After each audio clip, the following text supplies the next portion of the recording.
Hi once again everyone. So today in this video हम बात करेंगे real and apparent depth के बारे में. Last video में I was discussing about the factors on which the angle of deviation depends for the case of refraction happening through a prism. So in this video we will discuss about the real and apparent depth. ये भी एक तरह का application है refraction का ही, जिसमें generally क्या होता है कि जो कोई ऑब्जेक्ट जो अगर किसी डेंसर मीडियम में रखा हुआ है और मैं उसको रेयरर मीडियम से ऑब्जर्व करता हूँ, तो मुझे वो ऑब्जेक्ट थोड़ा सा रेज्ड हाइट पे दिखता है. ये मैं क्या कहना चाहता हूँ, इससे मतलब ये है कि लेट से एक बकेट में पानी है और पानी के सबसे निचली सतह पर कोई कॉइन या कोई भी ऑब्जेक्ट रखा हुआ है. जब मैं ऊपर से ऑब्जर्व करूंगा उस कॉइन को, तो जो एक्चुअल डेप्थ है उस बकेट का, मुझे उस एक्चुअल डेप्थ पे वो कॉइन ना दिख के वो थोड़ा सा ऊपर की तरफ रेज्ड यानी उठा हुआ दिखेगा. नेक्स्ट स्लाइड में मैं इसको डायग्राम से समझाता हूँ. See, here this point, red point is object O. I have considered this as object. Okay, so this is the object I am considering here. So हम जानते हैं ऑब्जेक्ट से ही हमेशा लाइट रे इल्यूमिनेट होता है. तो इस ऑब्जेक्ट से जो रे ऑफ लाइट है वो इल्यूमिनेट हुआ है. मैंने दो रेज कंसिडर किए हैं. See, this first ray is O C dash और I name it as O I C C dash. But ये ओ सी डैश, ये रे पहला रे है जो इल्यूमिनेट हो रहा है. अब ये जब इल्यूमिनेट हो रहा है पहला रे, वो ऑब्जेक्ट जो कि डेंसर मीडियम में रखा हुआ है, और ये जा रहा है रे कहाँ पे, रेयरर मीडियम में. यहाँ पे मुझे दिख रहा है ये रे ऑफ लाइट जो है इस सरफेस का जो सेपरेशन है उससे बिल्कुल परपेंडिकुलर है. यानी कि एंगल आई की वैल्यू यहाँ पे कितनी होगी, 0 डिग्री होगी. एंगल आई की वैल्यू सी पॉइंट पे 0 डिग्री होने के कारण से एंगल आर की वैल्यू भी 0 हो जाएगी और वो सीधा का सीधा ये पाथ फॉलो करके आगे निकल जाएगा. पहला रे ये हो गया. दूसरा रे के बारे में जब मैं बात करता हूँ तो दूसरा रे है मेरे पास ओ ए. ये जो रे ओ ए है, जो रे ओ ए है वो जाता है कहाँ पे, रिफ्रैक्ट हो रहा है किस पॉइंट पे, पॉइंट ए पे.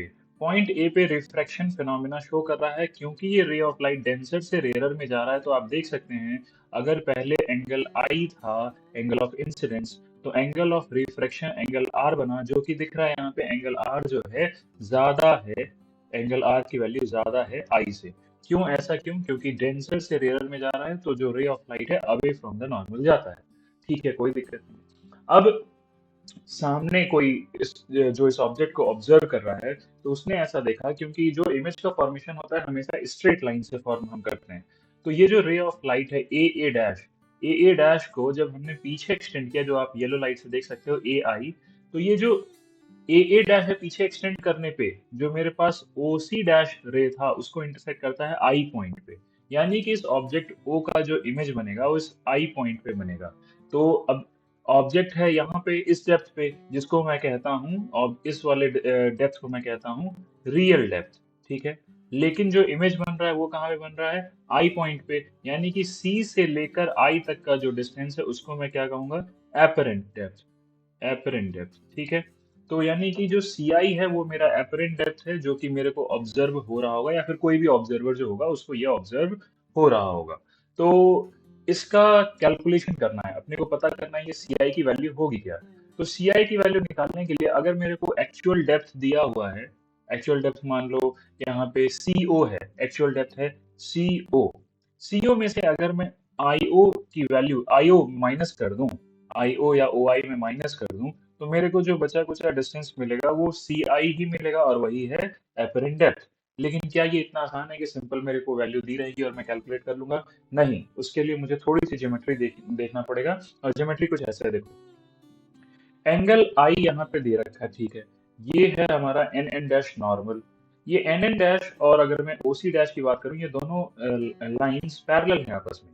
और पैरेलल होने के कारण से एक इंटरसेक्टिंग लाइन अगर इनको कट कर रहा है, तो मैं ये कह सकता हूँ कि जो ये वाला एंगल होगा, यानी कि ए ओ आई, ये जो एंगल होगा ये भी एंगल होगा आई. क्यों, क्योंकि ऑल्टरनेट ऑपोजिट एंगल्स. ठीक है, कोई दिक्कत नहीं भाई, ये भी सेम हो गया. फिर दूसरा दूसरा अगर मैं बात करूं ए आई सी की, ए आई सी एंगल की बात करूं, तो ये कितना होगा, तो ये एंगल होगा, देखो यहाँ पे ध्यान से देखो, ये आर दिख रहा है और यहाँ पे जो एंगल होगा वो भी आर होगा. क्यों, again NN dash and C dash O are parallel to each other, and these are following the law where third line intersect these two parallel lines. तो ये आर, तो ये भी आर ही होगा।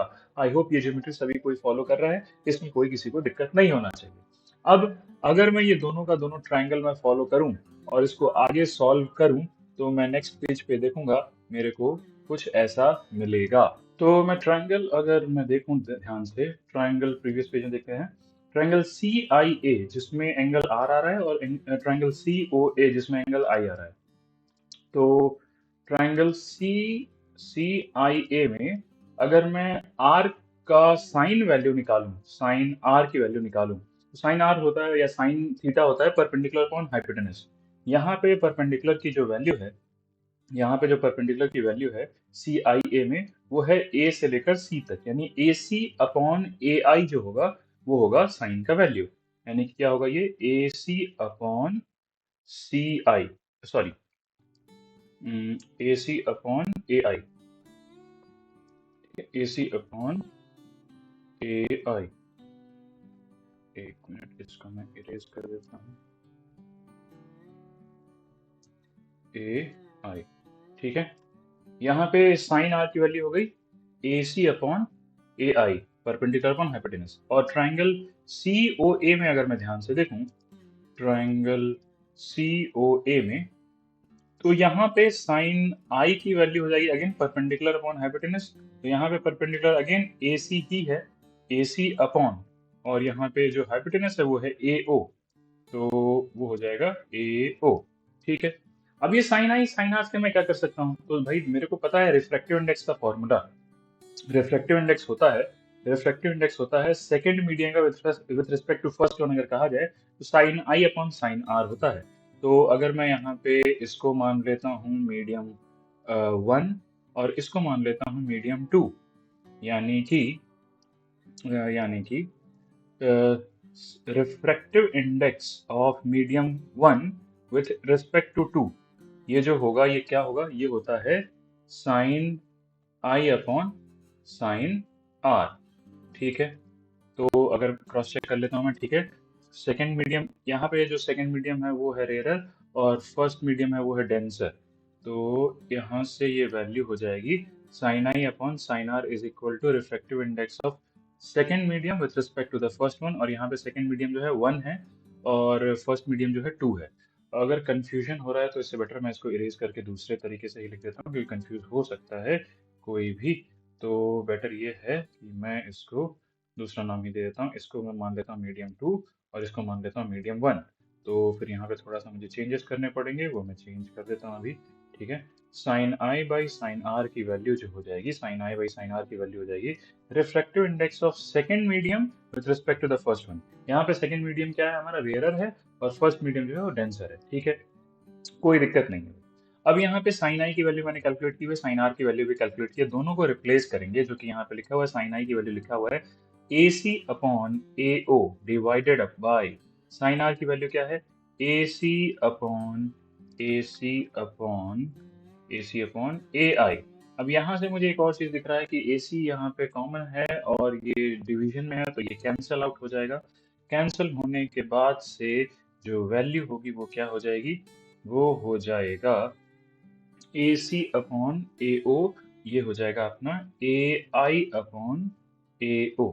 इसको सॉल्व करने के बाद ये आएगा। अब ये सॉल्व कैसे करें, इसके लिए अगर कंफ्यूजन है तो भाई देखो, ऐसा मैं लिख देता हूँ। ऐसे लिखना नहीं चाहिए ये, क्योंकि ये छोटी सी बात है जो कि जो बच्चा क्लास 10th में या उससे ऊपर की क्लासेस में पढ़ रहा है उसको ये सिंपल सा डिवीजन आना चाहिए। ठीक है, ये ए सी और ए सी कैंसिल हो जाएगा, ए ओ डिनोमिनेटर में रहेगा और ए आई चला जाएगा ऊपर। तो ए आई अपॉन ए ओ की वैल्यू आ जाएगी refractive index of second medium with respect to the first one. ये सारी वैल्यूज का यूज करके मैं नेक्स्ट स्लाइड में बताता हूँ, ये सारी वैल्यूज का यूज करके मैं क्या करूंगा।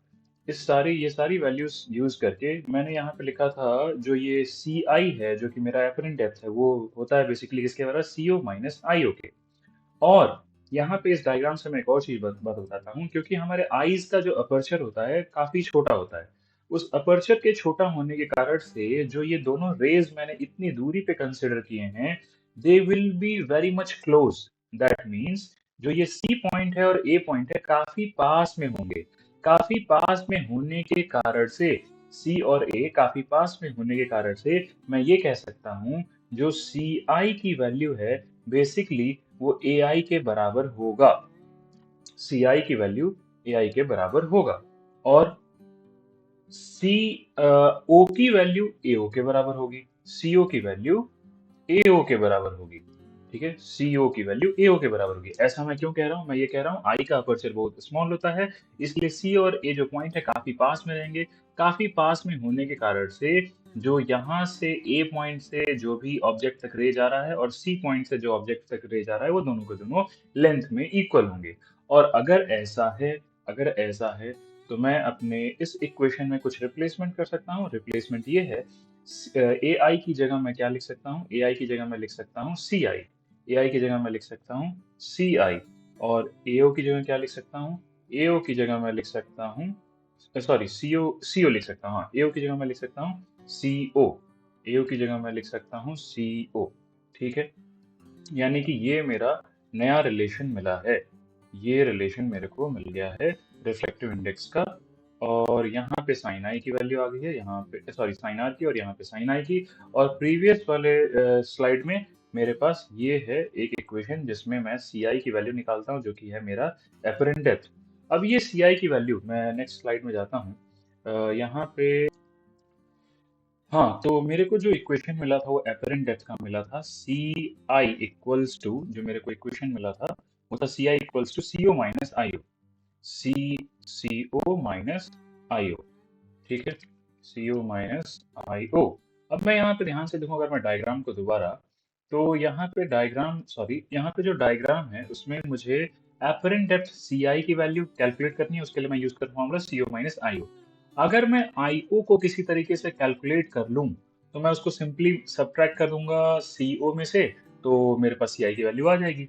तो अगर मैं इस इक्वेशन को रीराइट करूं, मतलब इस इक्वेशन को फिर से अरेंज करूं, यहाँ पे आई ओ की वैल्यू अगर मैं लिखना चाहूँ, आईओ की वैल्यू, तो आईओ की वैल्यू बेसिकली क्या होगी? C I minus, sorry sorry not C I minus, it will be C O minus C I. और अगर सी ओ माइनस सी आई में से, सी ओ माइनस सी आई में से अगर मैं सी ओ कॉमन ले लेता हूँ, ठीक है, मैं क्या करता हूँ, सी ओ कॉमन ले लेता हूँ, सी ओ मैं कॉमन ले लेता हूँ, तो ये आ जाएगा मेरे पास इक्वेशन वन माइनस सी आई अपॉन सी ओ। ठीक है, कोई दिक्कत नहीं है। और मैं चाहूँ तो इस इक्वेशन को फिर से रीअरेंज करता हूँ और लिखता हूँ वन अपॉन, ये सी आई अपॉन सी ओ की जगह अगर मैं लिख लूँ वन अपॉन सी ओ अपॉन सी आई, तो अगर मैं ध्यान से देखूँ सी ओ अपॉन सी आई एक रिलेशन है। वो रिलेशन क्या है? देखो, सी आई अपॉन सी ओ तो रिलेशन है refractive index of medium two with respect to one. और सी ओ अपॉन सी आई क्या हो जाएगा? रिफ्रैक्टिव इंडेक्स ऑफ, मैं दोबारा यहाँ पे लिख देता हूँ, refractive index of medium first with respect to 2 will be nothing but reciprocal of this one, which is CO upon CI। तो अगर मैं ये चीज अपने नेक्स्ट इक्वेशन में रिप्लेस कर दूं तो मेरे को मिल जाता है CO under bracket one minus one upon refractive index of first medium with respect to the second one. ठीक है, ठीक है। तो यहाँ से, सॉरी, यहाँ से ये मेरे को इक्वेशन मिल गया जो है एपरेंट, सॉरी ये है जो फॉर्मूला निकला हुआ है, ये है शिफ्ट का फॉर्मूला। शिफ्ट मतलब जो ये ऑब्जेक्ट है अपने पास, ये जो ऑब्जेक्ट है जिसका एक्चुअल डेप्थ कुछ था, सीओ था, लेकिन ड्यू टू रिफ्रैक्शन डेप्थ जो हो गया वो सी आई हो गया। तो ये ओ से जब ये आई तक गया तो ये शिफ्ट हुआ है, तो ये जो शिफ्ट डिस्टेंस है इसकी वैल्यू आ गई हमारे पास आई ओ से। अब आईओ की वैल्यू अगर आपने कैलकुलेट कर ली है तो उसको सिंपली सीओ से माइनस करिए, आपके पास सीआई की वैल्यू आ जाएगी जो कि एपरेंट डेप्थ का फॉर्मूला है। ठीक है, यहाँ से आप इजीली कैलकुलेट कर सकते हैं। आई होप आपको ये सारी चीजें समझ में आई होंगी। अगर नहीं समझ में आया, do comment, will try to clear it out in the next video. Okay, thank you so much, thank you.